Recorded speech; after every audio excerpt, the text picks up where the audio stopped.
Chapter 14 of the book of Luke. Chapter 14. And it came to pass, as he went into the house of one of the rulers, who was of the Pharisees, to eat bread on the Sabbath, that they who were watching him. And behold, there was a certain dropsical man before him. And Jesus answering spoke unto the doctors of the law and the Pharisees, saying, Is it lawful to heal on the Sabbath? But they were silent. And taking him, he healed him, and let him go. And answering, he said to them, Of which of you shall an ass or ox fall into a well, that he does not straightway pull him up on the Sabbath day? And they were not able to answer him to these things. And he spoke a parable to those that were invited, remarking how they chose out the first places, saying to them, When thou art invited by any one to a wedding, do not lay thyself down in the first place at table, lest perhaps a more honourable than thee be invited by him, and he who invited thee give him come and say to thee, Give place to this man, and then thou begin with shame to take the lowest place. But when thou hast been invited, go and put thyself down in the last place, that when he who has invited thee comes, he may say to thee, Friend, go up higher. Then shalt thou have honour before all that are lying at table with thee. For every one that has exalted himself shall be abased, and he that abases himself shall be exalted. And he said also to him that had invited him, When thou makest a dinner or a supper, call not thy friends, nor thy brethren, nor thy kinsfolk, nor rich neighbours, lest it may be they also should invite thee in return, and a recompense be made thee. But when thou make a feast, call poor, crippled, lame, blind, and thou shalt be blessed.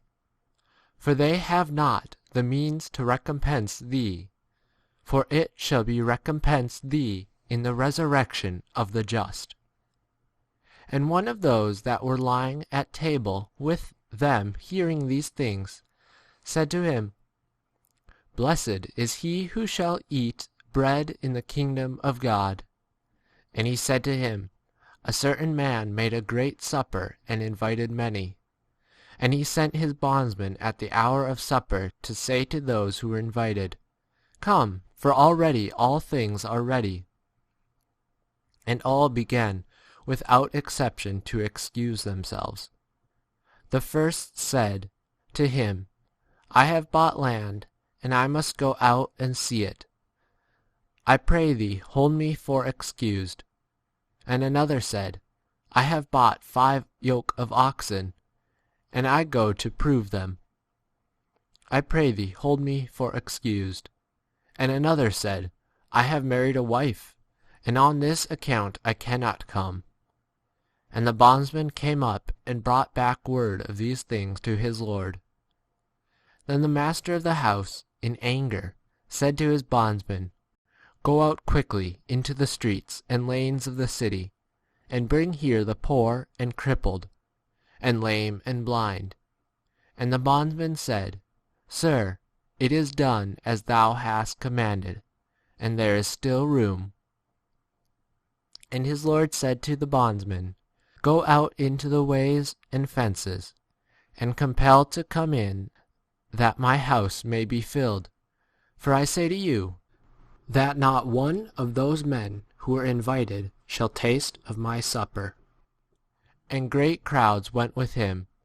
And turning round, he said to them, If any man come to me, and shall not hate his own father and mother and wife and children and brothers and sisters, yea, and his own life too, he cannot be my disciple.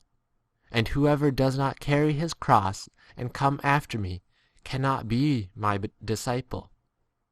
For which of you, desirous of building a tower, does not first sit down and count the cost, if he have what is needed to complete it, in order that, having laid the foundation of it, and not being able to finish it, all who see it do not begin to mock at him, saying, This man began to build and was not able to finish? Or what king, going on his way to engage in war with another king, does not, sitting down first, take counsel whether he is able with 10,000 to meet him coming against him with 20,000? And if not, while he is yet far off, having sent an embassy, he asks for terms of peace. Thus, then, every one of you who forsakes not all that is his own cannot be my disciple. Salt then is good, but if the salt also has become savourless, wherewith shall it be seasoned? It is proper neither for land nor for dung, it is cast out. He that has ears to hear, let him hear.